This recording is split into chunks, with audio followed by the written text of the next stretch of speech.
ঘটনাটা আমি শুনেছি বেশ কিছুদিন আগে আমার এক রিলেটিভের কাছে। আমার সাথে কিংবা আমার রিলেটিভের সাথে ঘটা কোনো ঘটনা নয়, বলতে পারেন থার্ড হ্যান্ড ঘটনা। আসলে যারা ভৌতিক ব্যাপারগুলো বিশ্বাস করে তারা বোধহয় সব জায়গাতেই ভৌতিক কিছু খুঁজে বেড়ায়। আমিও তার ব্যতিক্রম নই। তাই যেখানেই যাই, সুযোগ পেলেই এইরকম ঘটনা শোনার চেষ্টা করি।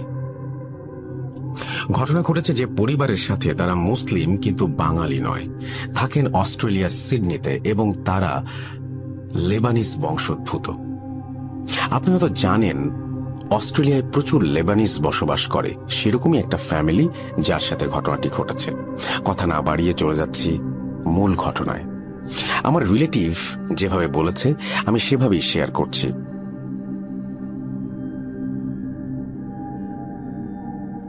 সাদি তার ওয়াইফ এবং ছেলেকে নিয়ে সিডনিতে থাকতেন অনেক বছর ধরে। যখন সাদি সিডনিতে আসেন তখন ওনার বয়স ছিল 25 বছর। উনি একটা ইউনিভার্সিটিতে পড়াতেন, আর সেখানেই পরিচয় হয় জয়তুনের সাথে। জয়তুন এবং আজিজা ছিল কাজিন, তারাও একই ইউনিভার্সিটিতে পড়তেন। সাদির সবসময়ই জয়তুনকে অনেক ভালো লাগতো, আর সেই কথা একদিন সে আজিজাকে বলে। আজিজাকে রিকোয়েস্ট করে যেন জয়তুনকে এই ভালোবাসার কথাটা সে জানিয়ে দেয়। কিছুদিন পার হয়ে গেল, কিন্তু জয়তুনের কাছ থেকে হাঁ বা না সূচক কোনো উত্তর না আসায় সাহস করে উনি নিজেই জয়তুনকে মনের কথা বলে দিলেন। জয়তুন কোনো প্রকার ভনিতা ছাড়াই হ্যাঁ সূচক জবাব দিল। এরপর কিছুদিন পার হয়ে যায়। একদিন কথা প্রসঙ্গে জয়তুনকে সাদি জিজ্ঞেস করলো, তুমি এত সহজে রাজি হয়ে যাবে আমি বুঝতে পারিনি। আজিজা কি তোমাকে আমার বিষয়ে কিছু বলেছিল? জয়তুন অবাক হয়ে বলল, তুমি কি বলছো? আজিজা আমাকে কি বলবে? কেন? আমাদের বিষয়? আমি আজিজাকে দিয়ে তোমার কাছে প্রস্তাব পাঠিয়েছিলাম। কই, ও তো আমাকে কিছু বলেনি। দুজনে একটু অবাক হলো এবং সাদি বলল, বাদ দাও, আমরা দুজন একসাথে আছি, এটাই বড় কথা। আগেই বলেছি আজিজা এবং জয়তুন সম্পর্কে বোন হওয়ায় ওরা একই বাসায় থাকতো। বছরখানেক পর সাদির পড়াশোনা কমপ্লিট হয়। এরপর তাদের রিলেশনের বিষয়টি তাদের ফ্যামিলিতে জানালো এবং বলল, আমরা বিয়ে করতে চাই। দুজনের ফ্যামিলি ওদের সম্পর্ক মেনে নিল এবং বিয়ের ব্যবস্থা করে দিল। এর বছরখানেক পার হতেই তাদের একটা ছেলে হলো। সাদি একটি প্রাইভেট প্রতিষ্ঠানে চাকরি করত এবং শুক্রবারে সিডনির একটা মসজিদে ইমামতি করত। অস্ট্রেলিয়ার সিডনিতে অনেক জায়গায় মসজিদগুলোতে লেবানিজ বা বাঙালি প্রভাব আছে। উনি যেহেতু ভালো কোরআন তেলাওয়াত করেন এবং ধর্ম সম্পর্কে ভালো ধারণা ছিল, তাই ওনাকে সবাই শুক্রবার জুম্মার নামাজ পড়ানোর অনুরোধ করেছিল এবং সেই থেকে উনি কন্টিনিউ করে আসছিলেন। ওনার আরও একটি বৈশিষ্ট্য ছিল, যেটা বংশক্রমে পাওয়া। জিনে ধরা মানুষের তদবির করতে পারতেন তিনি। উনি প্রফেশনালি করতেন না, কিন্তু মাঝে মাঝে এটা করতেন নিতান্ত কারো অনুরোধ থাকলে, এবং ওনার কিছু আধ্যাত্মিক ক্ষমতা ছিল সে কারণেও। সাদি যে অফিসে চাকরি করত সেখানেই কোইন্সিডেন্টালি আজিজারও চাকরি হয়ে যায়। চাকরির সুবাদে প্রতিদিনই আজিজার সাথে সাদির দেখা হয়ে যেত। একদিন কথা প্রসঙ্গে সাদি আজিজাকে জিজ্ঞেস করলো, তুমি জয়তুনকে আমার কথা কিছু বলনি? এই কথা শুনে আজিজা রহস্যময় হাসি দিয়ে চলে গেল। সেদিন আর জানা হলো না।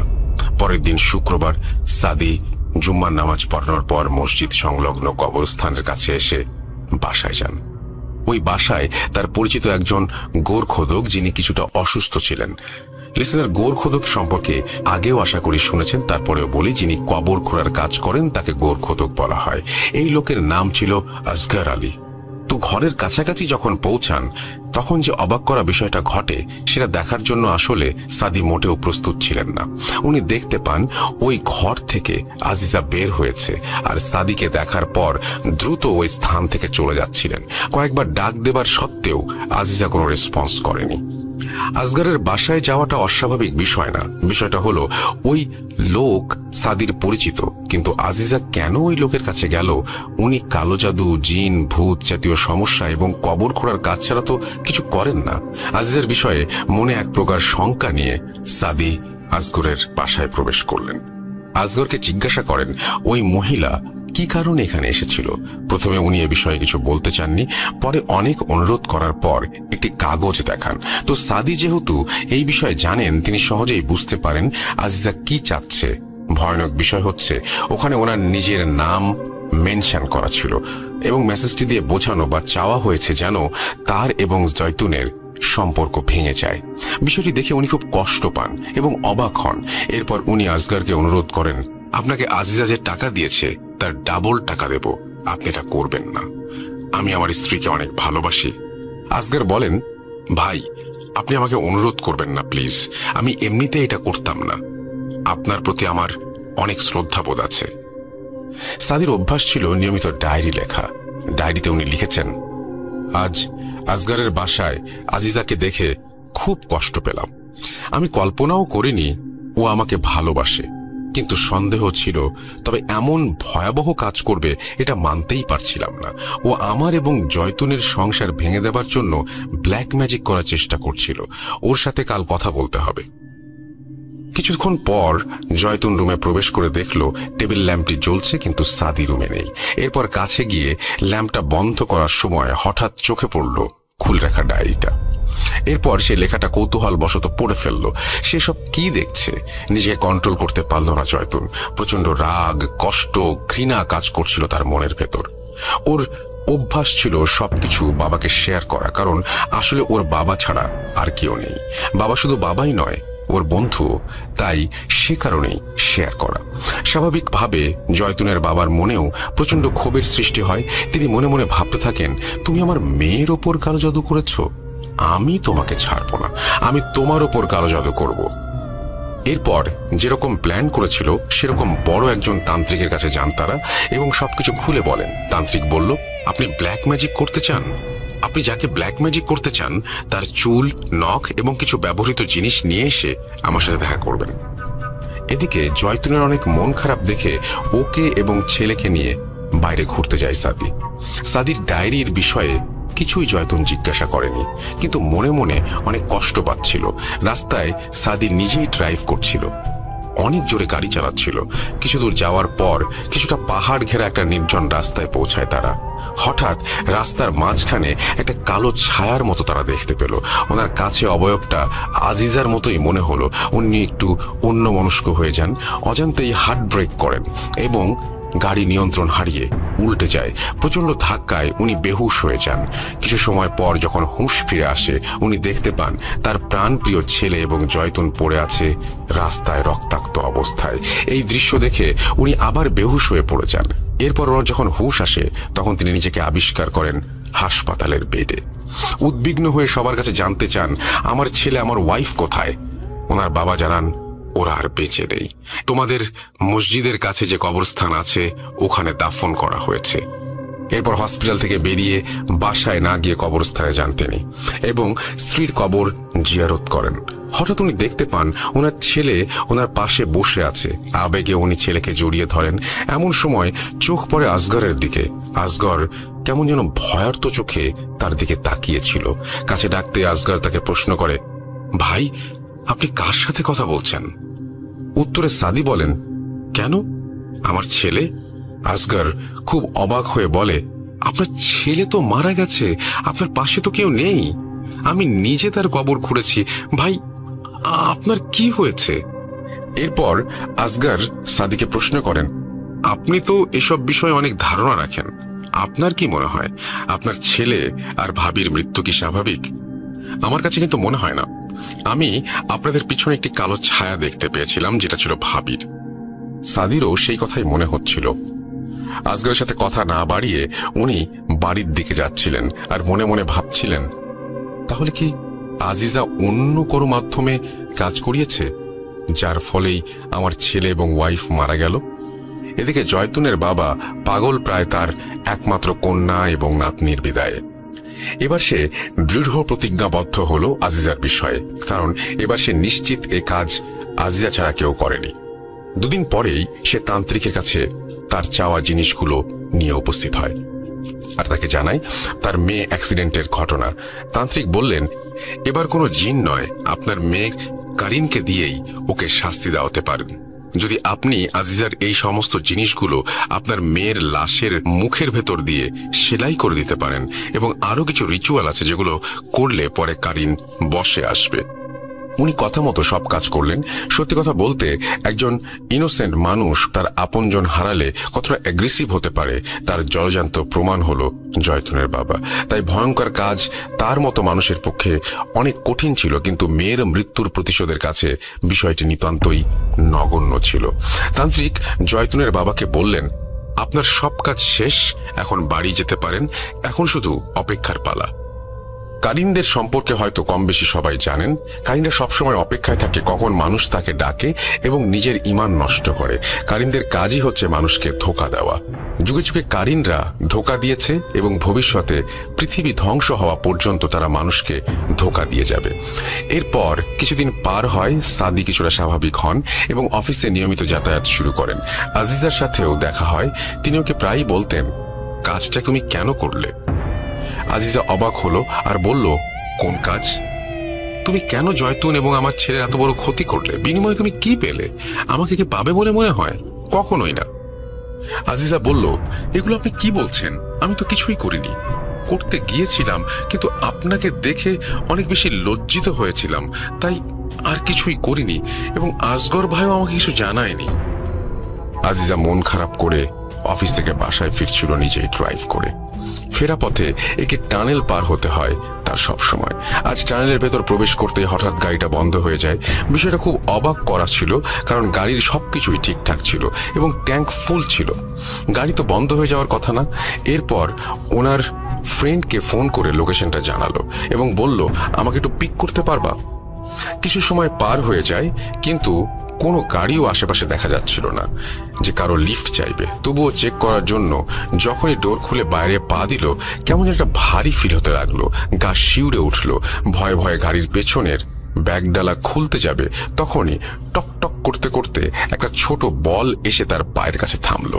উনি ভয়ে ভয়ে বলল, এনিবডি হিয়ার?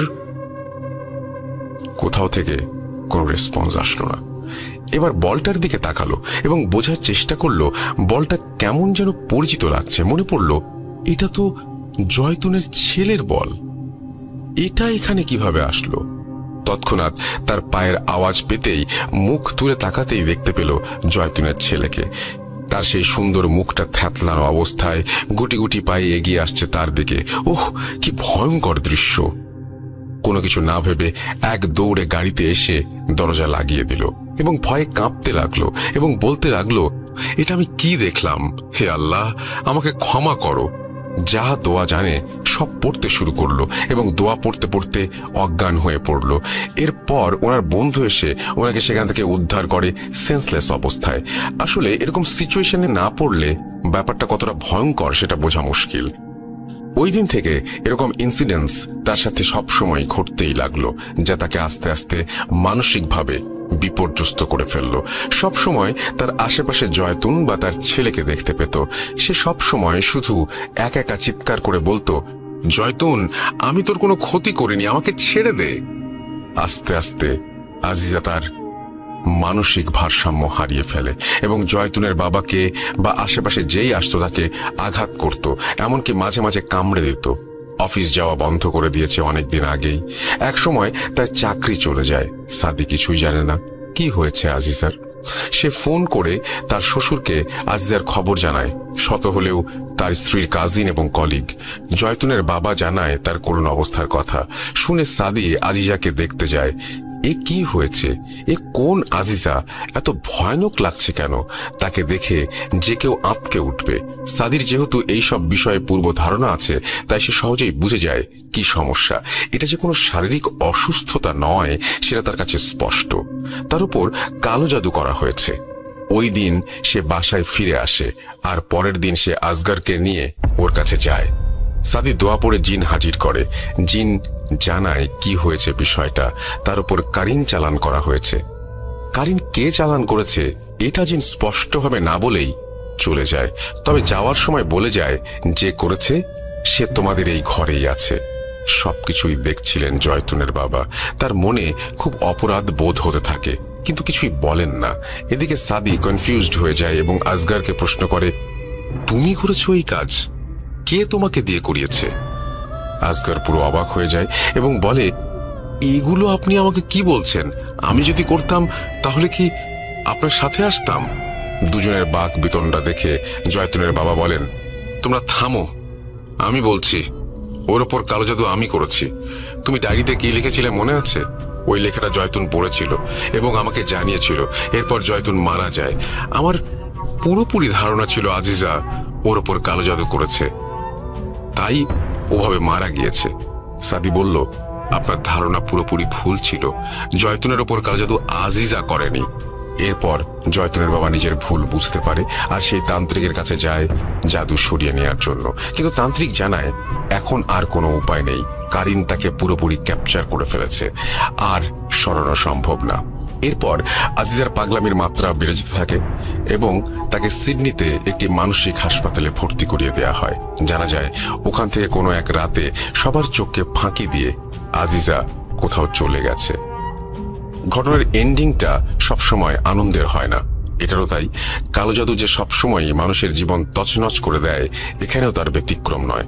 সব রহস্যের উত্তর পাওয়া গেলেও একটা রহস্যের জট অজানাই রয়ে গেল। সেটা হলো, কেনই বা সাদি ওই দিন রাস্তায় আজিজাকে দেখতে পেয়েছিল? জয়তুনের অ্যাক্সিডেন্টটা কি স্বাভাবিক ছিল, নাকি তার উপর কালো জাদু করা হয়েছিল? যদি করা হয়েই থাকে তাহলে কে করেছে? এই প্রশ্নটা লিসেনারদের কাছে ছুড়ে দিলাম। জানি না কেমন লেগেছে আমার ঘটনাটা আপনার এবং লিসেনারদের কাছে। যদি সামান্য ভালো লেগে থাকে প্রচার করবেন আশা করি। আমাকে গোলাম রাব্বি প্রায় সবসময়ই লিখতে বলেন, কিন্তু আমার কাছে মনে হয় আমি গুছিয়ে লিখতে পারি না। ভূত.com-এর রোমান, সাবিত, তুষার ভাই আরও যারা আছেন তারা সবাই অনেক সুন্দর করে গুছিয়ে লেখেন। তাদের লেখা দেখলে বা শুনলে সাহস পাই না। এবারে লেখাটা অ্যাডমিন সেজুতি আপুর জন্য লিখলাম।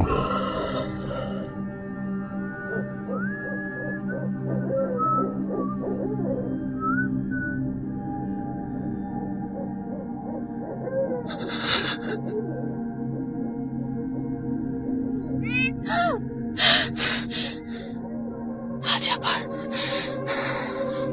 শুনতে পাচ্ছেন শব্দটা?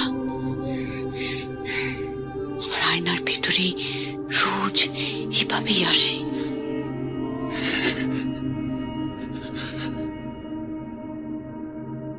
যেভাবে লেখা আছে আমি সেভাবেই পড়ছি। আসসালামু আলাইকুম রাসেল ভাই ও ডিয়ার লিসেনার্স, আমি মোহাম্মদ সাবিত আলম, লিখছি ময়মনসিংহ বিভাগ থেকে। আমি বর্তমানে ভূত.com-এর একজন মডারেটর হিসেবে কাজ করছি। আজ আমি নতুন একটি ঘটনা নিয়ে আবারও আপনাদের মাঝে ফিরে এসেছি। ঘটনাটি আমি যার কাছ থেকে শুনেছি তিনি আমার কোচিংয়ের একজন কলিগ ছিলেন। বলে রাখা ভালো যে 2017 সাল থেকে ময়মনসিংহের কোনো এক কোচিং সেন্টারে আমি পার্ট টাইম টিচার হিসেবে জয়েন করি। সেখানেই ওনার সাথে আমার পরিচয় হয়। ওনার নাম প্রকাশে আপত্তি থাকায় আমি ওনার নাম রাশেদ হিসেবে ব্যবহার করছি। 2019-এর পর কোনো এক কারণে কোচিং ছেড়ে দিই আমি। রাশেদ ভাইও কিছুদিন পর কোচিং ছেড়ে ঢাকায় চলে যান, কিন্তু ওনার সাথে আমার যোগাযোগ ছিল। উনি ভূত.com-এর বড় একজন ফ্যান। আমি মডারেটর হবার পর আমাকে উনি বলেছিলেন যে উনি যখন ময়মনসিংহে আসবেন আমাকে ওনার লাইফের একটি ঘটনা বলবেন। রাশেদ ভাই বয়সে আমার থেকে 2-3 বছরের বড় হবেন। লাস্ট কয়েক মাস আগে ওনার একটি চাকরির ইন্টারভিউ ময়মনসিংহে হওয়ায় উনি ময়মনসিংহ আসেন, আর আমি ওনার সাথে দেখা করে ঘটনা শোনার সুযোগ পেয়ে যাই। আমি রাশেদ ভাইকে নিয়ে ময়মনসিংহের কাচারি ঘাটের কাছের একটি চায়ের দোকানে বসি। ওনার সাথে নিয়মিত জীবনের খোঁজ খবর নেবার পর্ব শেষ করে ওনাকে আমি আচমকাই বলে বসি, ভাই আপনি না আমাকে ঘটনা বলবেন বলেছেন, আজকে বলেন। উনি আমার কথা শুনে আমার দিকে তাকিয়ে মুচকি একটা হাসি দিয়ে একটা সিগারেট ধরিয়ে কিছুক্ষণ সেটা টেনে আমার দিকে বাড়িয়ে দিলেন। আমি ওনার কাছ থেকে সিগারেট নিয়ে টান দিতে যাব, তখনই উনি বলতে শুরু করলেন ওনার জীবনের এক কালো অধ্যায়। রাশেদ ভাইয়ের ঘটনা উনি আমাকে যেভাবে বলেছেন আমি সেভাবে লেখার চেষ্টা করছি। অনিচ্ছাকৃত ভুল ত্রুটির জন্য ক্ষমা চেয়ে নিচ্ছি। বলছেন রাশেদ ভাই।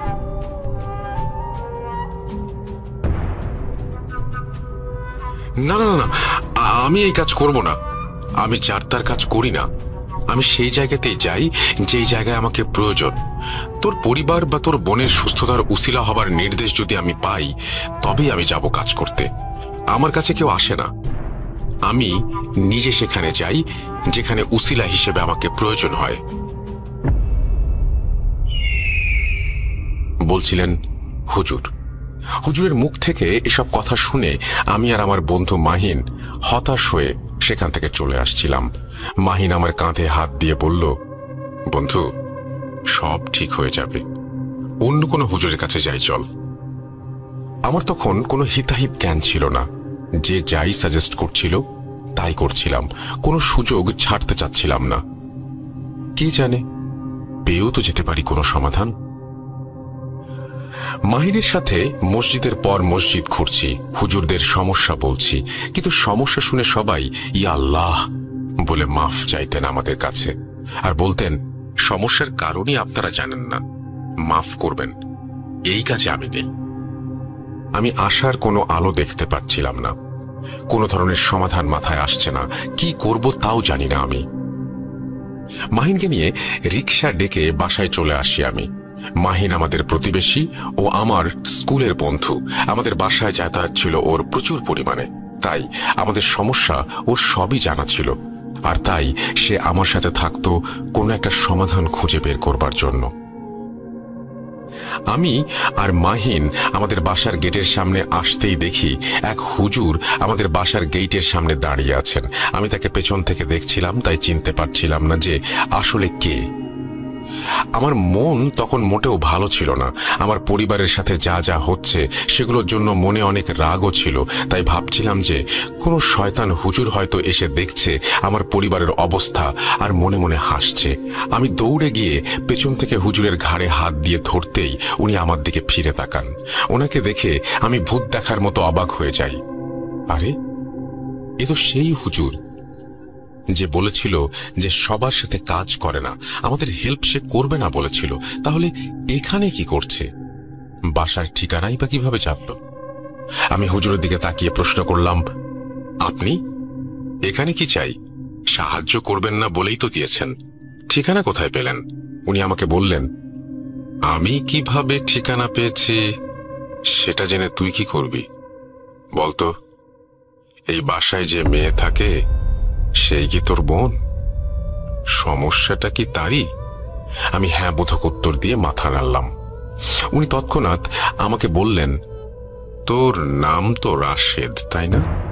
আচ্ছা শোন, আমি আগামী 5 দিন পর তোদের বাসায় আসব। এখনো সময় হয়নি তোর বোনের চিকিৎসা করার, সময় হোক আমি আসব, আল্লাহ ভরসা বাবা। এই বলে উনি মাহিনের দিকে তাকান আর এরপর চলে যান সেখান থেকে। আমি ওনাকে পেছন থেকে ডাকতে থাকি, আরে হুজুর, হুজুর কোথায় যান? 5 দিন পর কেন আসবেন? আরে ভণ্ড নাকি, টাকা খাবার ধান্দা? আমার কথা শেষ হতে হতে হুজুর আস্তে আস্তে দূরে চলে যেতে লাগলেন। আমি হতভম্ব হয়ে যাই ঘটনার আকস্মিকতায়, আর মাহিনের দিকে তাকিয়ে দেখি তাকেও আমার মতো চিন্তিত দেখাচ্ছে। এরপর আমি আর মাহিন যে যার বাসায় চলে যাই। রাতের বেলা বাসায় ঢুকতেই আম্মু আব্বুর রুমে গিয়ে ওনাদের বলি যে এখনো কোনো সমাধান পাইনি। সেই হুজুরের কথা আম্মু আব্বুকে বলিনি, কারণ আমার মনে হয়েছে লোকটা পাগল, হয়তো আমাদের পিছু নিয়েছিল, তাই ঠিকানা জেনে গেছে, আর এখন হয়তো টাকা খাবার ধান্দা করছে আমাদের অসহায়ত্বের সুযোগ নিয়ে। আম্মু আব্বুর সাথে কথা বলে আমি আমার ভাগ্নে অর্থাৎ আমার বোনের ছেলেকে কোলে নিয়ে আমার রুমে চলে এলাম। আমার ভাগ্নের বয়স প্রায় 2.5 বছর, কিন্তু সে প্রায়ই তার মায়ের আদর থেকে বঞ্চিত। ভাগ্নেকে কোলে নিয়ে আমি আমার রুমে পায়চারি করছিলাম আর ভাবছিলাম যে কি হবে আমাদের আর আমার বোনের পরিবারের, আর আমার ভাগ্নেটারই বা কি হবে। ভাবতে ভাবতে দেখি আমার ভাগ্নে ঘুমিয়ে গেছে আমার কোলে। ভাগ্নেকে আমি রুমে দিয়ে এসে আমার বোনের রুমের দরজার সামনে দাঁড়াই। দরজাটা লক করা, কিন্তু কেন? বোনের রুমের দরজার ভেতর থেকে খুব ভারী গলার আবছা আওয়াজ পাচ্ছিলাম, তোর ক্ষমতা আছে আমাকে ধরে রাখার? সময় চলে আসছে, আর কিছুদিন বাকি। এরপর আবার শুনতে পেলাম হালকা গলার আওয়াজ, ইনশাআল্লাহ। তোর সব ধোঁকা থেকে মুক্তি দেবেন আল্লাহ। এরপরেই আপুর রুমের থেকে চিৎকারের আওয়াজ শুনি আমি। মনে হচ্ছে কেউ যেন কাউকে এতই মারছে বা টর্চার করছে যে ব্যথায় সে এভাবে কাতরাচ্ছে আর চিৎকার করছে। আমি আপুর রুমের দরজা খুলে আপুর রুমের লাইট জ্বালাতে গিয়ে দেখি আপু বিছানায় ঘুমাচ্ছেন। যদিও এই সমস্যা নতুন নয়, তারপরও আবারও অবাক হয়ে আমি ভাবতে থাকি, শব্দগুলো তাহলে কে করলো এতক্ষণ? আপু তো ঘুমাচ্ছে। ভাবতে ভাবতে আমি আপুর পাশে গিয়ে বসি। ওনার মাথায় হাত বুলিয়ে দিচ্ছিলাম আর ওনার পাশেই বিছানায় হেলান দিয়ে ঘুমিয়ে গিয়েছিলাম প্রায়। তখনই হঠাৎ আমার দম আটকে গেল আর কেউ আমার বাম কানের কাছে ফিসফিস করে বলতে লাগলো, 5 দিন, 5 দিন ওকে আসতে বারণ কর, না হলে তোর বোনের মতো অবস্থা করব। এরপরেই আমার ডান কানে শুনতে পেলাম, ভয় পেও না। এরপর আমার দম ফিরে আসছিল আর যে আমার ডান কানে কথা বলছিল মনে হচ্ছিল তার শ্বাসকেও রোধ করে রেখেছে। সে খুব স্ট্রাগল করতে করতে বলছিল, আল্লাহ, আল্লাহর উপর ভরসা রাখো, কিচ্ছু হবে না। এরপর আমি আমার গলায় একটি হাতের তীব্র চাপ অনুভব করতে পারি আর চোখ খুলে দেখি আপু ঘুমিয়ে, কিন্তু ওনার হাত আমার গলায়। উনি ঘুমন্ত অবস্থাতেই আমার গলা টিপে ধরেছেন। ঠোঁট দিয়ে আওয়াজ বের হচ্ছিল, মরণ আসলে মানুষ কি করে দেখবি, এইভাবে চিৎকার দেয় যখন তার শরীরের রূহ শরীর ছেড়ে দেয়। এই বলে আপু রুমে থাকা অবস্থায় এমন চিৎকার দিলেন যে আমার কানের পর্দা ফেটে যাচ্ছিল। এরপর আমি বিছানা থেকে লাফিয়ে উঠে দেখি আমার আপু এখনো ঘুমে আর চারপাশে সবকিছু স্বাভাবিক। আমি আপুর মাথায় হাত বুলিয়ে দেই আর রুম থেকে বেরিয়ে আসছিলাম। এমন সময় আপু পেছন থেকে বলল, কি, কেমন দেখলি? মজা না? বল, মজা না? আমি এই কথা শুনে পেছন ফিরে তাকাতেই দেখলাম আপু বিছানায় বসে, আর উনি যখন কথা বলছিলেন ওনার মুখ থেকে কিছু ধোঁয়ার মতো বের হচ্ছিল, যার গন্ধ এত বেশি বাজে ছিল যে আমি জায়গায় দাঁড়িয়ে বমি করে ফেলি, মেঝেতে বসে পড়ি। এরপর আপু আস্তে আস্তে আমার দিকে এগিয়ে আসলেন আর আমার সামনে দাঁড়িয়ে বললেন, ঠিক এইভাবে তোর রূহ তোর ভেতর থেকে টেনে বের করে ফেলবো। যদি আর ওই পথে যাস, দেখবি কিভাবে করবো, দেখবি, দেখ তবে। এই বলে আপু আমার গলার দিকে হাত বাড়াচ্ছিলেন আর তখনই আপু মাঝ পথে পড়ে যান আর আমাকে সেই হালকা গলার আওয়াজে খুব কষ্ট করে বলে, চলে যাও, এখান থেকে চলে যাও, ও আমাকে বন্দি করছে, তোমাকেও করবে, আমি ওকে বেশিক্ষণ আটকে রাখতে পারবো না, তাড়াতাড়ি চলে যাও। আমি আমার শরীরের সমস্ত শক্তি দিয়ে মেঝে থেকে উঠে রুমের বাইরে বেরিয়ে যাব বলে ঠিক করি, কিন্তু নিজের বোনকে এমন অবস্থায় দেখে আমি রাগে, দুঃখে আর কষ্টে আপুর সামনে গিয়ে ওনাকে দাঁড় করাই আর ওনার 2 কাঁধে হাত দিয়ে ঝাঁকি দিয়ে বলি, কি চাস তুই শয়তান? আল্লাহকে ভয় কর, ওনার ক্রোধকে ভয় কর, জাহান্নামী, তুই কি চাস? এই কথা শুনে আপু একেবারে নিস্তেজ হয়ে দাঁড়িয়ে রইল। আমি ওনাকে এভাবে নিশ্চুপ দাঁড়িয়ে থাকতে দেখে ভয় পেয়ে একটু পিছিয়ে যেতে নিলে আপু আমার হাত ধরে আমাকে জড়িয়ে ধরেন আর বলেন, আগে শরীর চাই, পরে রূহ, আগে তোর বোনেরটা, পরে তোরটা, এরপর তোর মা বাবার। আমাকে জাগিয়ে অনেক ভুল করেছে ও, আমাকে কেন ডাকলো? আমি এবার সব শেষ। আপু কথাটা শেষও করতে পারেনি, তার আগেই উনি আমাকে ছেড়ে দেন আর আমার থেকে দূরে সরে গিয়ে হালকা আওয়াজে বলেন, চলে যেতে বললাম না তোকে, চলে যা, ও তোকে বন্দি করার আগে চলে যা। এরপর আমার আর কিছুই মনে নেই। এরপর আমার ঘুম ভাঙলো পরদিন সন্ধ্যায়। ঘুম থেকে উঠে দেখি আমি নিজের বিছানায় শুয়ে আছি আর আমার আম্মু আমার পাশে বসা। আমি আম্মুকে গতকাল রাতের কথা বললে আম্মু কান্না করতে শুরু করে দেন আর বলতে থাকেন, রাশেদ, তুই গতকাল রাতে তোর ঘরেই ছিলি। তুই এতক্ষণ আমাকে যা বললি, সকালে তোর বোন আমাকে সেইগুলোই বলল, কিন্তু তার ভাষ্য মতে রাতের বেলা সে তোর ঘরে এসেছিল, তুই ওর ঘরে যাসনি। আর তুই নাকি ওর সাথে ওই সব কথা বলেছিস যা তুই শুধুমাত্র আমাকে তোর বোনের নামে বললি। আর তুই 2 রকম আওয়াজে নাকি কথা বলছিলি। সকালে উঠে আমি দুজনকেই দুজনের রুমের দরজার সামনে অজ্ঞান অবস্থায় পেয়েছিলাম। বল বাবা, আমি কাকে বিশ্বাস করব? আম্মুর এই কথা শুনে আমি আম্মুকে সান্ত্বনা দিয়ে বললাম যে আপুর সমস্যাটা মনে হয় আমার মাঝেও আসছে আস্তে আস্তে, জলদি কিছু একটা করতে হবে আমাদের। এরপর আমি দেখি যে মাহিন আমার রুমে ঢুকলো। মাহিন আমাকে বলল, চল, একজন নতুন হুজুরের সন্ধান পেয়েছি, সেখানে যাই। মাহিনের কথা শুনে আমি আর কোনো কিছু না ভেবে শার্ট পরে মাহিনের সাথে চলে যেতে লাগলাম। সারাদিন না খেয়ে থাকার ফলে বাইরে বেরিয়ে দোকানে বসে 2-3টা পুরি খেয়ে আবার সেই হুজুরের কাছে গেলাম। হুজুরের কাছে গিয়ে আমার খুব অস্বস্তি বোধ হচ্ছিল, কারণ ওনার গায়ে টুপি পাঞ্জাবি থাকলেও ওনার চেহারাটা কেমন যেন রুক্ষ আর অমানসিকতায় ভরা ছিল। উনি আমাকে দেখে বললেন, মাহিন আমাকে সব বলেছে, তোর বোনের সমস্যা শেষ হবে। আসলে ওকে কালো জাদু করা হয়েছে, সেটা কাটাতে হলে আমাকেও এইভাবে কিছু কাজ করতে হবে। তাই আমার কিছু জিনিস লাগবে, একটা মোমবাতি, তোর বোনের ছবি, তার ব্যবহার করা কাপড় আর তার সম্পূর্ণ নাম সহ তোমাদের বাসার সামনের 1 মুঠো মাটি। আমি ওনাকে বললাম আমি সব কিছু দিতে রাজি আছি, কিন্তু আমার বোনের ভালো হওয়া চাই। এরপর উনি উদ্ভট একটা হাসি দিয়ে বললেন, কাজ হয়ে যাবে।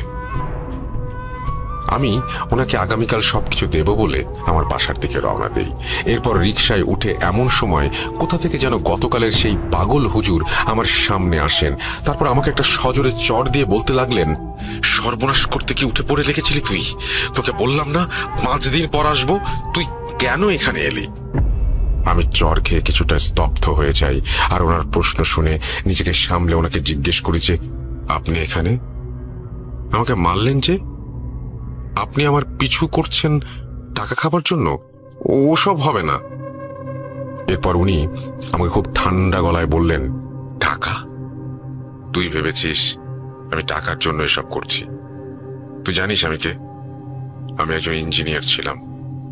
মা বাবাকে শয়তানের কাছে হারিয়ে এই দীক্ষা গ্রহণ করে মানুষকে সাহায্য করাই আমার কাজ এখন। টাকা?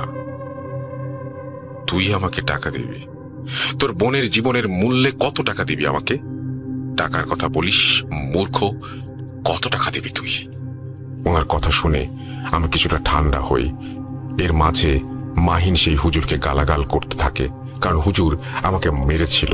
এরপর আমি মাহিনকে শান্ত হতে বললাম আর হুজুর আমাদের বললেন, চল, তোদের নিয়ে সামনে এগুতে এগুতে তোর বোনের ঘটনা শুনবো, আয়। অনেককেই তো বলেছিস, আমাকে একবার বলে দেখ। এই বলে উনি আমাদের নিয়ে হাঁটতে শুরু করেন। আমিও ওনাকে বলতে চাচ্ছিলাম, আসলে হয়তো হালকা হতে চাচ্ছিলাম বা কোনো সমস্যার সমাধানের আশায়। সে যাই হোক, একটু সামনে যেতেই আমাদের সামনে একটি ভ্যান এলো। ভ্যানওয়ালাকে হুজুর সালাম দিয়ে বললেন, ভাইজান সামনে যাবেন? ভ্যানওয়ালা সালামের উত্তর দিয়ে আমাদের উঠে বসার ইশারা করলো। ভ্যানে উঠে হুজুর আমাকে বললেন, এবার বল, কি হয়েছে তোর বোনের? আমিও হুজুরকে বলতে লাগলাম, আমার বোনের নাম রিমা, আমার থেকে 3 বছরের বড়। আমি যখন ইন্টারমিডিয়েটে তখন ওর বিয়ের জন্য পাত্র দেখা হচ্ছিল। আমার বোন খুব লক্ষ্মী আর ঘরোয়া টাইপের একজন মেয়ে, দেখতেও বেশ সুন্দর, কিন্তু কিছুতেই কোনো সম্বন্ধ বিয়ে অবধি গড়াচ্ছিল না। এভাবে 10 থেকে 12টা পাত্র দেখা শেষে আমার মা সিদ্ধান্ত নেন যে মসজিদের ইমামের কাছে আপুকে নিয়ে যাবেন দোয়া নিতে। ইমাম সাহেবের কাছে গেলে উনি আমাদের জানান যে আপুর ওপর বিয়ে বাধা জাদু করা থাকতে পারে বলে উনি সন্দেহ করছেন। উনি আমাদের কোরআন খতম দিতে বলেন এবং মাদ্রাসায় একবেলা খাওয়ানোর কথা বলেন আর 3টা মুরগি সদকা দিতে বলেন। হুজুরের কথা মতো কাজ করার প্রায় 20 দিনের মাথায় নতুন পাত্র এলো। দেখা হলো, এবার কোনো সমস্যা ছাড়াই বিয়ের কথা পাকাপাকি হয়ে গেল। এরপর আপুর বিয়ে হলো। বিয়ের পর আপুর দিনকাল ভালোই যাচ্ছিল, কিন্তু আমার দুলাভাইয়ের মতে আপু মাঝে মাঝেই আজব সব আচরণ করতেন। কখনো মাঝরাতে দুলাভাই ঘুম থেকে উঠে দেখতেন আপু ওনার দিকে শয়তানি দৃষ্টিতে তাকিয়ে আছেন, আর অন্ধকারে আপুর চোখ বিড়ালের মতো জলজল করছে। আর সে আমার দুলাভাইকে মাঝে মাঝে দিন গোনার মতো বলতো। আপুর কথাগুলো ছিল কিছুটা এমন: আর মাত্র 85 দিন, আমাকে আহ্বান করা হচ্ছে, আমি আসছি, মাত্র 85 দিন। এই বলে নাকি আপু অজ্ঞান হয়ে যেত অথবা পাশ ফিরে শুয়ে ঘুমিয়ে যেত। আমার দুলাভাই ব্যাপারটাকে বেশি একটা আমলে নিতেন না। মডার্ন যুগের ছেলে, তাই পাত্তা দিতেন না এসবে। ভাবতেন যে আপু হয়তো ঘুমের ঘোরে স্বপ্ন দেখছে আর এসব কথা বলছে। মাঝে মাঝে নাকি আপু ঘুম থেকে উঠে ফ্যাল ফ্যাল চোখে কাঁদো কাঁদো হয়ে দুলাভাইয়ের দিকে তাকিয়ে থাকতো আর বলতো, আমি আর বেশি দিন পারবো না, আপনারা দোয়া করেন যেন আল্লাহ রহম করেন। এই বলে নাকি সেও পাশ ফিরে শুয়ে ঘুমিয়ে যেত। ভাইয়া এই কথাগুলো একইভাবে পাত্তা দিতেন না, কিন্তু যত দিন যেতে লাগলো সমস্যা তত বাড়তে লাগলো। একদিন রাতের বেলা আমার দুলাভাইয়ের ফ্যামিলির সবার ঘুম ভাঙলো দুলাভাইয়ের বড় ভাইয়ের ছেলের চিৎকারে। তার চিৎকার শুনে সবাই ঘুম থেকে উঠে তাকে খুঁজতে থাকে, কিন্তু কোথাও খুঁজে পাওয়া যায় না। অনেক খোঁজার পর তাকে বাসায় না পেয়ে এলাকার আশেপাশে খুঁজে আপুর শ্বশুর বাড়ি ফিরলেন।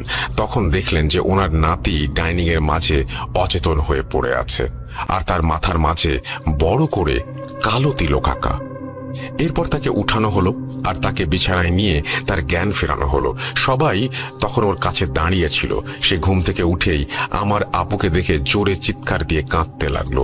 ওকে শান্ত করে সবাই যখন জিজ্ঞেস করলো যে কেন সে কাঁদছে আর কোথায় বা সে গিয়েছিল, উত্তরে সে গুছিয়ে কিছু বলতে পারেনি, কারণ তার বয়স তখন 10-এর বেশি নয়। খুব ঘুম পেয়েছিল। অগোছালো তার কথাগুলো যদি সাজানো হয় তবে তার মানে দাঁড়ায় যে রাতের বেলা বাথরুমে যাবার দরকার হলে সে বাথরুমে যাবে বলে উঠতে চাচ্ছিল। আর তখনই আমার আপু তার সামনে কোথা থেকে যেন চলে আসে। সে আপুর সাথে বাথরুমে যায়, কিন্তু আপু তাকে বাথরুমে নিয়ে গিয়ে তার হাত বেঁধে ফেলে আর একটি মোমবাতি জ্বালিয়ে পর সেটি আঙুল দিয়ে নিভিয়ে তার আঙুলে লাগা মোমবাতির কালি নাকি তার মাথায় লাগিয়েছিল। আর তাকে নাকি বলেছিল, কোরবানি বৃথা যাবে না, এই বয়সে কোরবানি হবি, তোর ভাগ্য খুব ভালো, আয় যাস না, কোথায় নিয়ে যাচ্ছিস ওকে, চলে আয়, আয় দিয়ে যা বলছি, কতদিন এভাবে পারবি, আয় বলছি। আপুর মুখে সব শুনে নাকি সে চিৎকার দিয়ে বাথরুমেই পড়ে যায়, কিন্তু সেখান থেকে ডাইনিংয়ে কিভাবে গেল তা সে জানে না। এরপর সবাই আমার আপুর দিকে প্রশ্নবোধক চিহ্ন মুখে তাকালে দুলাভাই আমার আপুকে ডিফেন্ড করার জন্য বললেন, আরে বাচ্চা যখন চিৎকার করলো তখন আমি আর রিমা দুজন মিলে একসাথে ঘুম থেকে উঠে ওকে খোঁজা শুরু করলাম না, তোমরাও তো দেখেছো, বাচ্চা হয়তো কোনো স্বপ্ন দেখেছে। দুলাভাইয়ের এই কথা শুনে কেউ কোনো প্রত্যুত্তর দিতে পারেনি। এরপর এক শুক্রবারে আমার দুলাভাই বাসায় ছিলেন।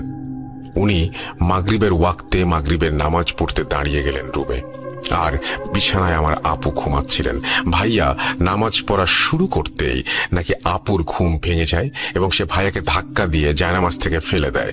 এরপর ভাইয়া নিজেকে সামলে নেন আর মেঝে থেকে উঠে আপুকে সজোরে চর মারতে গিয়ে দেখেন আপু সেখানে নেই, বরং আপু বিছানাতেই ঘুমাচ্ছেন।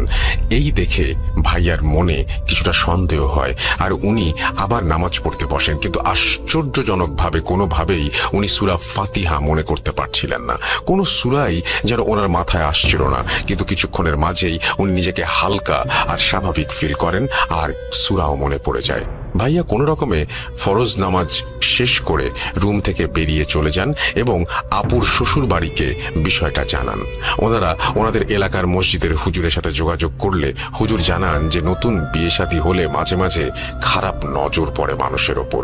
উনি এরপর দুলাভাইদের বাসায় গিয়ে বাসা বন্ধ করে দিয়ে এসে আপুকে পানি পড়া তেল পড়া দিয়ে চলে যান। পরের দিন রাতে হুজুর আবার দুলাভাইয়ের বাসায় আসেন আর আম্মুকে বলেন, আপনার ছেলের বউয়ের ওপর একটা কালো ছায়া আছে, কিন্তু কি সেটা কেন আপনার ছেলের বউয়ের ওপর বুঝতে পারছি না। আসলে আমি কবিরাজ নই তো, তাই এসব বিষয়ে খুব বেশি জ্ঞান নেই আমার। তবে আমি কিছু কাজ করে দিচ্ছি, দেখেন যদি সমাধান হয় তবে আল্লাহর মেহেরবানি। এই বলে উনি আপুর ব্যবহারের সমস্ত কাপড় নিয়ে আসতে বলেন এবং প্রত্যেকটা কাপড়ের কোণার অংশ একটু একটু করে পুড়িয়ে দেন এবং এক বালতি পানি পড়ে সেখানে কাপড়গুলো ধুইয়ে দিতে বলেন। এরপর যাবার সময় হুজুর বাড়ি বন্ধ করে দিয়ে যান। সমস্যার সমাধান হয়ে যায়। আপুর আর কোনো সমস্যা হচ্ছিল না, ভালোভাবেই দিন কাটছিল আপুর। অনেক দিন কেটে যায় মাঝখানে। আমরা এর মাঝে খবর পাই যে আমি মামা হতে যাচ্ছি, অর্থাৎ আমার আপু প্রেগন্যান্ট। এই খুশির খবর শুনে একদিন আমি ভাবলাম আপুর শ্বশুর বাড়ি ঘুরতে যাব। এই ভেবে আমি ব্যাগ গোছানো শুরু করে দিলাম। সেই সময় মাহিন আমাদের বাসায় আসে আর আমি ঘুরতে যাব শুনে সেও আমার সাথে যেতে চায়। আসলে মাহিন আমার বন্ধু কম, ভাই বেশি ছিল, তাই আমি রাজি হয়ে যাই আর মাহিনকে নিয়ে আপুর ওখানে বেড়াতে যাই। আমি আর মাহিন কয়েকদিন আপুর বাসাতেই থেকে যাই। সবকিছু একেবারে ঠিকঠাক ছিল। 6 থেকে 7 দিন আপুর বাসায় থেকে আমি আর মাহিন ফিরে আসি। আসার সময় আপু আমার আর মাহিনের জন্য নতুন জামা কাপড় গিফট করেন আর মাহিনের বোনের জন্য এক সেট কানের দুল গিফট করেন। আমি ফিরে আসার কিছুদিন পর থেকে আপু অসুস্থ হতে লাগলেন। উনি নাকি প্রায় পেটে ব্যথা অনুভব করেন, কিন্তু মুখ দিয়ে 2-3 বার বের করার সাথে সাথে নাকি ব্যথাটা গায়েব হয়ে যেত। যদিও প্রেগন্যান্সিতে বিষয়টা খুব আনইউজুয়াল না। আপু বলতেন এই ব্যথা অন্যরকম ব্যথা। উনি ব্যথায় কাতরাতেন আর বলতেন কেউ আমার শরীরে সুই ফুটাচ্ছে। এতটুকু বলার পরেই ওনার ব্যথা হঠাৎই নাই হয়ে যেত। আস্তে আস্তে আপুর ডেলিভারির ডেট চলে আসে আর আপু আমাদের বাসায় চলে আসেন। আসলে আমার আপু আমার আম্মুর কাছে থাকতে চেয়েছিলেন ওনার ডেলিভারির সময়। আপু বাসায় আসার পরের দিন সন্ধ্যায় আমি আর আপু মিলে আপুর রুমে বসে গল্প করছিলাম। তখন মাহিন আমাদের বাসায় আসে এবং সে আমার সাথে যোগ দেয়। এরপর আমার আর মাহিনের সামনেই আপু আমার গলা টিপে ধরেন। হঠাৎ বলতে থাকেন, অনেক দিন অপেক্ষা করতে হলো, তোর কোনো দোষ নেই। আসলে খুব রেগে আছি তো, তাই তোকে মেরে সেই রাগ আমি ঠান্ডা করব। এই এই তুই আবার এসেছিস, চলে যা বলছি, চলে যা। এই বলে আপু আমার গলা টিপে ধরে।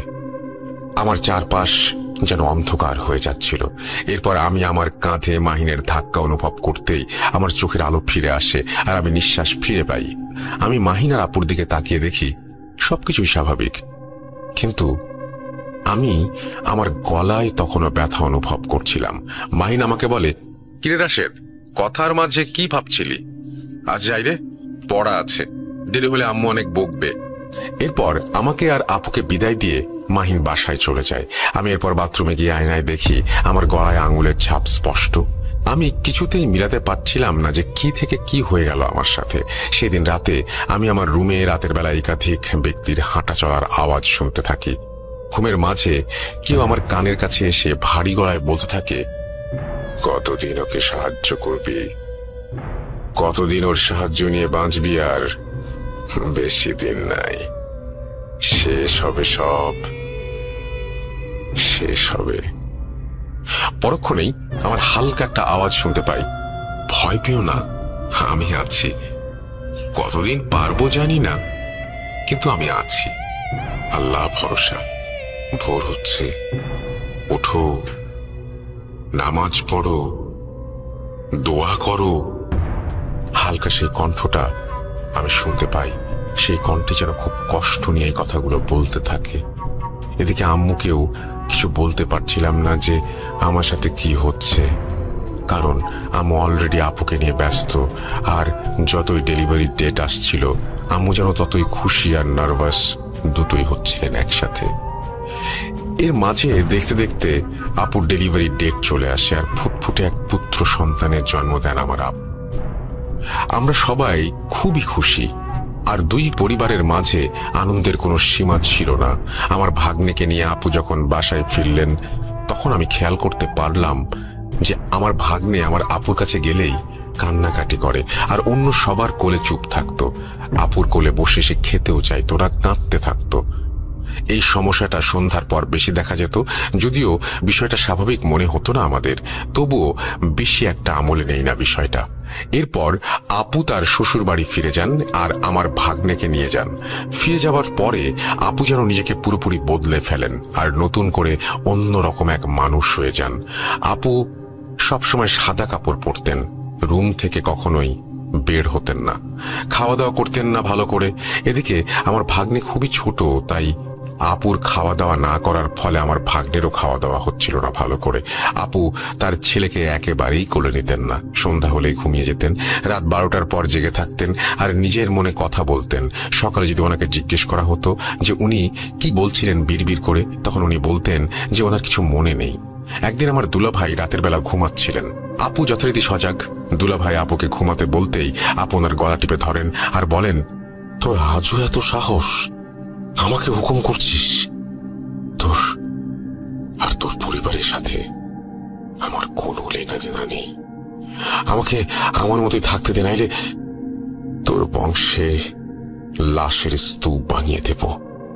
এই কথা বলা শেষ করে আপু আমার দুলাভাইয়ের গলা ছেড়ে দিয়ে বলেন, আমাকে মাফ করবেন, আমি আর পারছি না, আমাকে সাহায্য করুন। এই বলে নাকি আপু অজ্ঞান হয়ে যায়। দুলাভাই সেদিন রাতে আপুর শ্বশুর বাড়িতে কথাগুলো জানান আর আপুকে বর্তমান সমস্যা দেখে ওনারা আবার হুজুরের কাছে যাবার সিদ্ধান্ত নেন। হুজুরের কাছে গেলে হুজুর বলেন যে আমার আপুকে ওনার বাসায় নিয়ে গিয়ে দেখবেন। পরের দিন মাগরিবের নামাজ পড়ে হুজুর আপুদের বাসায় যান, কিন্তু উনি বাড়ির দরজার ভেতর যেতে চাইলেন না। কেন যেতে চাইলেন না জিজ্ঞেস করার পর উনি উত্তর দিলেন, কালো এক ছায়া আপনাদের বাড়িকে ঘিরে রেখেছে, আমি ভেতরে যাব না, আপনাদের বৌমাকে আমার বাসায় নিয়ে আসবেন, আগামীকাল সেখানেই ওকে দেখব। হুজুরের এই কথাগুলো শুনে আপুর শ্বশুর বাড়ির লোকজন ভীষণভাবে চিন্তিত হয়ে যান। পরের দিন সকালবেলা হুজুর আপুর শ্বশুরকে ফোন দিয়ে বলেন, আমাকে ক্ষমা করবেন, আপনার ছেলের বইয়ের চিকিৎসা আমি করতে পারবো না, আমি কোনো কবিরাজ নই, আপনারা ভালো কাউকে দেখান, আমি মাফ চাই। এই বলে হুজুর ফোন কেটে দেন। বারবার ফোন দেওয়া হলেও উনি আর কোনো ফোন রিসিভ করেননি।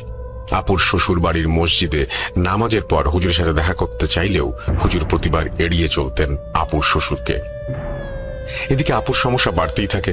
রাতের বেলা দুলাভাই ঘুমালে আপু দুলাভাইকে অনেক কথা বলতেন, হুমকি দিতেন, আর তখন আপুর মুখ থেকে ধোয়ার মতো বাজে দুর্গন্ধযুক্ত বাতাস বের হতো। এতই বাজে গন্ধ ছিল যে দুলাভাই রুমে থাকতে পারতেন না। আস্তে আস্তে আপুর শরীরে নানান জায়গায় দাগ দেখা দিতে লাগলো। হঠাৎ করে আপু খাওয়া দাওয়া বেড়ে গিয়েছিল। এরপর আপু নাকি 4-5 জনের ভাত তরকারি একাই খেয়ে নিতেন আর বাসায় সবার সাথে দুর্ব্যবহার করতেন। দিন, মাস, বছর পার হচ্ছিল এভাবেই। সমস্যাগুলো যেন বাড়ছিল আস্তে আস্তে, কিন্তু অনেক কবিরাজ ডাক্তার দেখিয়েও কোনো সমাধান পাওয়া যাচ্ছিল না। এদিকে আমার ভাগ্নের বয়স 1 বছরের ওপর হয়ে গিয়েছিল তখন। একদিন রাতের বেলা যখন আপুর বাসায় রান্না হচ্ছিল, তখন নাকি আপু রান্নাঘরে গিয়ে ওনার শাশুড়ি আর ভাবিকে বলছিলেন, রান্না হয়নি? আরে রান্না করে কি হবে, দেখ কিভাবে খেতে হয়। এই বলে আপু নাকি কাঁচা মুরগির মাংস খেতে যাচ্ছিলেন। মুরগির একটা মাংস মুখে দেবার সময় আপুর শাশুড়ি আর ভাবি দেখলেন আপুকে যেন অদৃশ্য কিছু ধাক্কা দিয়ে ফেলে দিল, মানে মাংসটা খেতে দিল না। এরপর আপু মেঝেতে পড়ে গিয়ে বলতে লাগলেন, আপনাদের দোহাই লাগে, বাবার বাড়িতে পাঠিয়ে দিন আমাকে, ওখানেই সব সমাধান হবে, আমাকে সাহায্য করুন। এই বলেই আপু জ্ঞান হারান। এরপর আপুকে বাড়ি নিয়ে যাওয়া হয়। বাড়ি আসার পর আপু ওনার ছেলের জন্য পাগল হয়ে গিয়েছিলেন। ছেলেকে ছাড়া এক মুহূর্ত থাকবেন না বলে জানান, এবং এও জানান যে শ্বশুর বাড়িও আর যাবেন না। অগত্যা আমার ভাগ্নেকেও নিয়ে আসা হয় বাড়িতে। বাসায় আসার পর আপু আর আমার ভাগ্নের সাথে আমার আম্মু ঘুমাতেন। আম্মু ঘুমাতেন বললে ভুল হবে, আম্মু আসলে রাতের বেলা জেগে জেগে ওনাদের দুজনকে পাহারা দিতেন। এদিকে রাত জাগতে জাগতে আম্মুর শরীরও খারাপ হয়ে যাচ্ছিল আস্তে আস্তে। আপু যেন আস্তে আস্তে একেবারেই বদলে গেলেন। কেউ ওনার কাছে গেলেই তেড়ে আসেন, থুতু ছিটাতেন, আর একেবারেই নামাজ পড়তেন না। ওনারা সামনে কাউকে নামাজ পড়তে দিতেন না। এদিকে হুজুর, কবিরাজ দেখানো চলছিল, তখনও কিন্তু কেউ কোনো সমাধান দিতে পারছিল না। 2 থেকে 1 দিন ভালো, তো পরে আবার সেই সেম অবস্থা। অনেক ভণ্ড মানুষের পাল্লাতে পড়েছি তখন আমরা, বিপদে পড়লে যা হয় আর কি। এর মাঝে আমাদের বাড়ির একদিকের দেয়াল নষ্ট হয়ে যাওয়ায় আমরা রাজমিস্ত্রি এনে সেটা ঠিক করি এবং রুম বড় করার জন্য দেয়ালের দৈর্ঘ্য বাড়িয়ে কাজ করতে শুরু করি। এই কাজ করতে কিছুদিন সময় লাগে। বাসা মেরামতের পরে যেন আপুর সমস্যাগুলো রোজগার হতে থাকলো।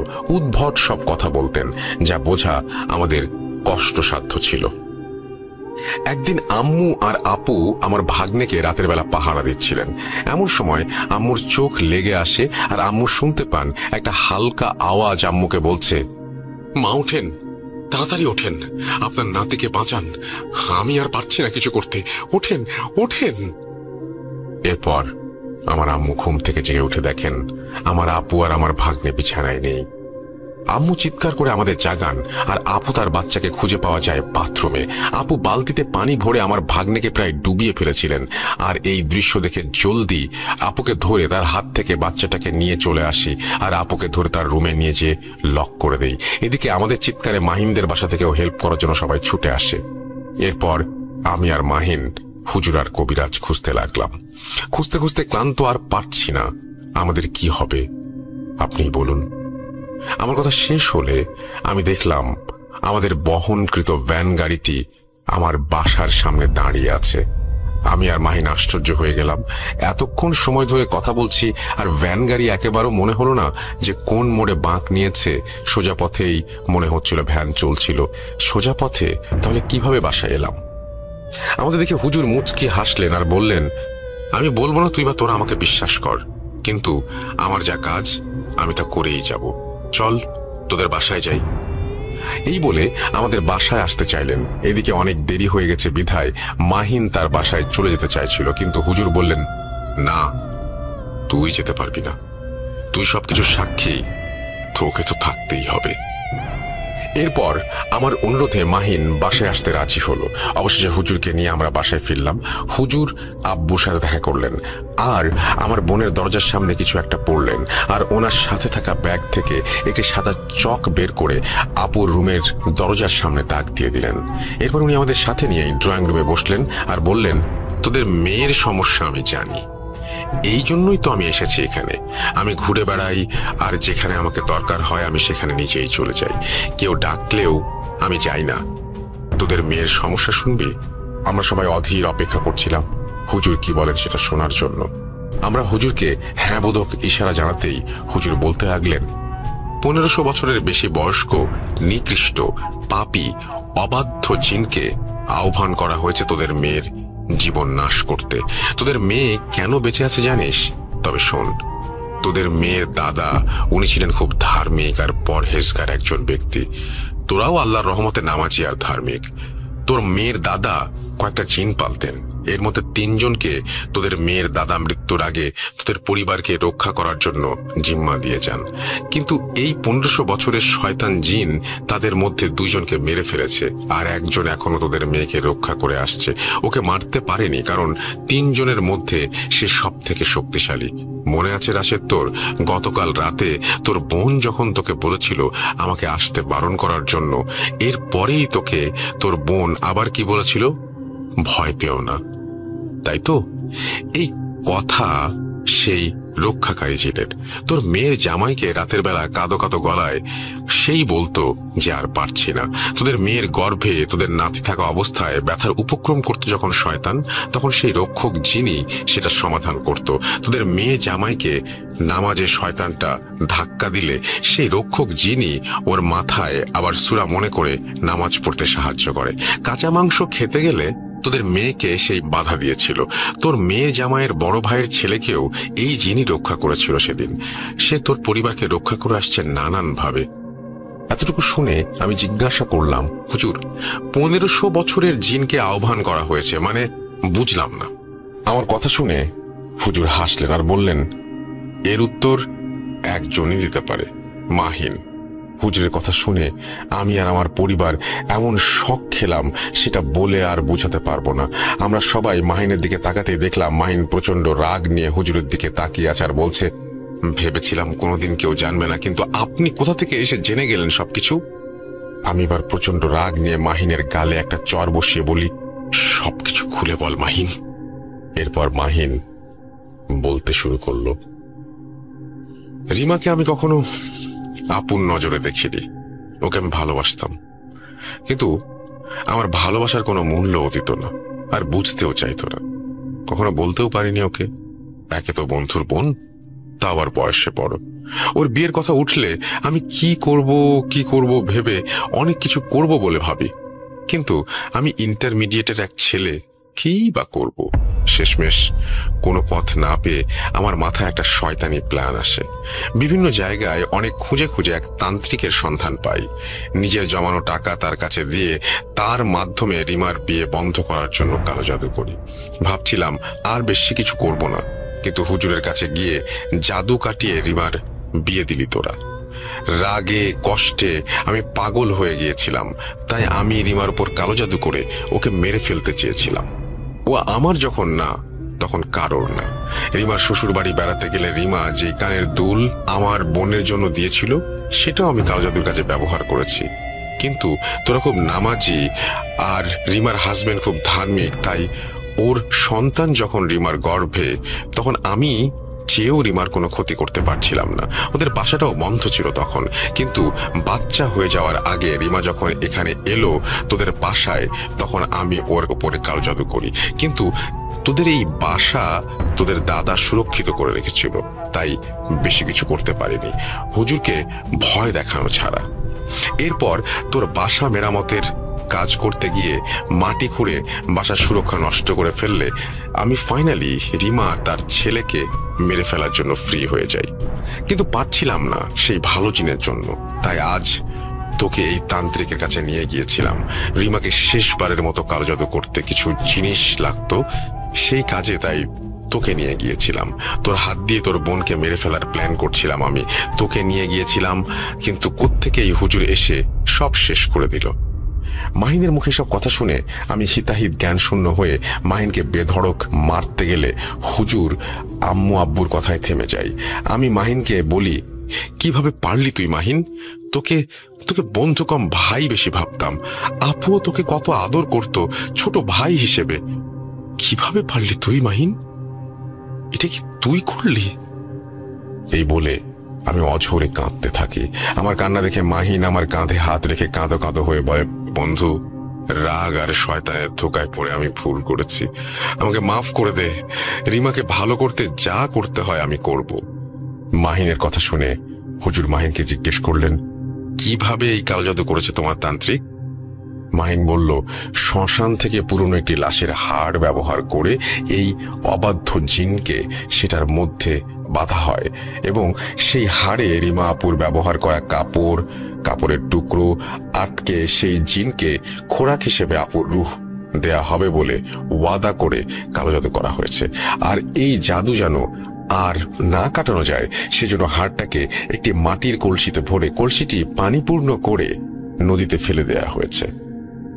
মাহিনের কথাগুলো শুনে হুজুর বললেন, মানে না মেরে যাবে না? আচ্ছা, এখনো সময় হয়নি, আমি 4 দিন পর এসে এর সমাধান করার চেষ্টা করব, বাকিটা আল্লাহর ইচ্ছা। এই 4 দিন বাসায় মাদ্রাসার ছাত্র আনাবি তোরা। 1 মিনিটের জন্য যেন কোরআন পড়া বন্ধ না হয়। তোরা নিজেরাও পড়বি, নামাজ পড়বি, জিকির করবি, দোয়া করবি। আমি বাসা বন্ধ করে দিয়ে যাচ্ছি। এই বলে হুজুর বাসা বন্ধ করে চলে গেলেন। এরপর আমাদের বাসায় হুজুরের কথা মতো কোরআন পাঠ শুরু হয় মাদ্রাসার ছাত্রদের নিয়ে এসে। আমার ফরজ নামাজ সহ সকল নামাজ আদায় করি এই 4 দিন। এই 4 দিনে শুরুর দিকে আপুর থেকে চিৎকার শুনতে পেতাম যে কেউ ভেতর থেকে বলছে, বন্ধ কর বলছি, আমি আর পারছি না। এরপর আপনি যে আবার বলতেন, আল্লাহর কালামের শব্দ শয়তানের কানে বিষ, তোর দিন শেষ হয়ে আসছে, ইনশাআল্লাহ এবার সব ঠিক হয়ে যাবে। এরপর থেকে আপুর রুম থেকে আর আওয়াজ শুনতে পাইনি আমরা। এই 4 দিন সকাল সন্ধ্যা রাত আপুকে খাইয়ে দিতেন আম্মু। 4 দিন পর সন্ধ্যায় হুজুর আমাদের বাসায় আসলেন। উনি আপুর রুমের সামনে গিয়ে সেদিনে দেয়া চকের দাগের একটা কোনায় কেটে ঢুকে পড়লেন। হুজুরকে দেখে আপু হুজুরকে খুব সুন্দর করে সালাম দিল। হুজুর আপুর সালামের উত্তর নিয়ে বললেন, আল্লাহ তোর ওপর আরো রহমত দান করুন। নাম কি তোর? তুই কি এই পরিবার রক্ষা করছিস? আল্লাহ এর ইনাম দেবে তোর জন্য, অপেক্ষা করবে ইনশাল্লাহ। এখন থেকে তুই সাহায্য করবি এবং মেয়েটাকে সুস্থ করতে। কি করবি তো? হুজুরের কথা শুনে আপু বললেন, ইনশাল্লাহ হুজুর, আমার নাম হামজা। এরপর হুজুর একটা কাগজ নিয়ে অনেক কিছু লিখলেন, আর লেখা শেষ হলে সেটা একটা গ্লাসের পানিতে ডুবিয়ে দিলেন। এরপর দোয়া পড়ে পানিতে ফু দিয়ে কাগজটা বের করে আমাদের হাতে দিয়ে বললেন, এই কাগজ এমন জায়গায় পুঁতে দিয়ে আসতে হবে যেখানে সন্ধ্যার পরেও অন্ধকার থাকে না। কোনো না কোনো কোল থেকে আলো সেই জায়গায় গিয়ে পড়ে, সেখানে পুঁতে দে। কিন্তু কোথায় পুঁতে দিলি সেটা কাউকে বলবি না, কাউকে না, আমাকেও না। হুজুরের কথা শুনে আমার আব্বু কাগজটা পুঁতে দিতে চলে গেলেন। আমার আব্বু রুম থেকে বের হতেই আমার আপু নড়ে চড়ে বসলেন আর হুজুরকে বলতে লাগলেন, তোরা কত ভীতু আর কত অসহায়, কতজন মিলে আমাদের বিরুদ্ধে লড়ছিস, দেখ কত ক্ষমতা যে এতজন মিলেও আমাকে হারাতে পারছিস না। রূপ যদি নিতে না পারি তাহলে কাউকে না কাউকে আমি মারবই। এই কথা শুনে হুজুর বললেন, আমরা এতজন নই, আমরা আল্লাহর রহমতের আশায় সবাই একটাই দোয়া করছি, এই মেয়ের সুস্থতা। হতে পারি অনেকজন উপস্থিত আমরা, কিন্তু আমাদের দোয়া একটাই, আর এই একটা দোয়ার কাছেই তুই হারবি। এরপর আব্বু ফিরে এসে গ্লাসে থাকা পানি আপুকে খাইয়ে দেন। আপু পানি কিছুতেই খাবেন না। অনেক মানা করলেও এই 4 দিনের কাজে আপুর ভেতর সেই শয়তান অনেকটাই দুর্বল হয়ে গিয়েছিল, তাই আপুকে আমরা সহজেই পানি খাওয়াতে পেরেছিলাম। আপু নাকি খাওয়ার পর হুজুর কিছু দোয়া পড়ে আপুর গায়ে ফু দিলেন আর বললেন, তুই আছিস হামজা, কালো যত জিনিসগুলো বের করে দে। এরপর আপু অঝরে বমি করতে লাগলেন। বমির সাথে চুল আর কাপড় বের হচ্ছিল। বমি করে আপু অজ্ঞান হয়ে যান। হুজুর আপুর হাতে একটা তাবিজ বেঁধে দিলেন, বললেন, এই কালো জাদুর আসল জিনিস সেই লাশের হাড়, সেটা আর পাওয়া সম্ভব না, তাই তোদের মেয়ে সেই কালো জাদুর মাঝে একটা দেয়াল তৈরি করে দিলাম। দেয়ালটা এই তাবিজ আর এই কাগজে যেটা পুঁতে আসলি সেটা বানিয়ে দিলাম। মেয়ের ভেতর থেকে কালো জাদুর জিনিস বের করা হয়েছে, জিন ভর করতে পারবে না। আর যতদিন এই দেয়াল আছে মনে রাখবি এই তাবিজ যেন খোলা না হয়, আর ওই কাগজ যদি ওখান থেকে বের করে ফেলা হয় আর কিছুই করা সম্ভব হবে না। যা, আল্লাহর দয়ায় এখন থেকে তোদের মেয়ে সুস্থ, আর তোরা চাইলে হামজা তোদের সাথে থাকবে, নইলে ওকে আমি নিয়ে যাব। আমরা হুজুরকে বলি, যেহেতু দাদু আমাদের পরিবারকে রক্ষা করার জন্য জিন ডেকে গেছেন, তাহলে হয়তো এর কোনো কারণ আছে, তাই আমরা হামজাকে আমাদের রক্ষক হিসেবে থাকতে বলি, কিন্তু তার অস্তিত্ব যেন আমরা না বুঝি সেই শর্তও তাকে দেই। এরপর আমরা হুজুরকে জিজ্ঞাসা করি মাহিনকে নিয়ে কি করা উচিত।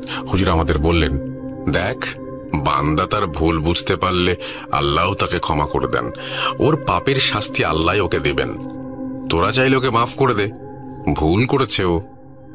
এই বলে হুজুর আমাদের বাসা থেকে চলে যান। এর একটু পর আপুর জ্ঞান ফিরে আসে এবং আপুকে আমরা সবকিছু জানাই। মাহিনের করা এই কাজ আপু বিলিভ করতেই পারছিলেন না। এরপর থেকে মাহিনের সাথে আমার সম্পর্ক একেবারে শেষ হয়ে যায়।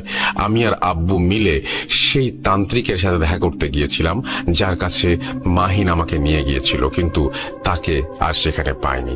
এরপর মাহিনের মা বাবাকে সব ঘটনা জানালে ওনারা রাগে আর লজ্জায় এলাকা ছেড়ে কোথাও চলে যান এবং আর কখনো ফিরে আসেননি।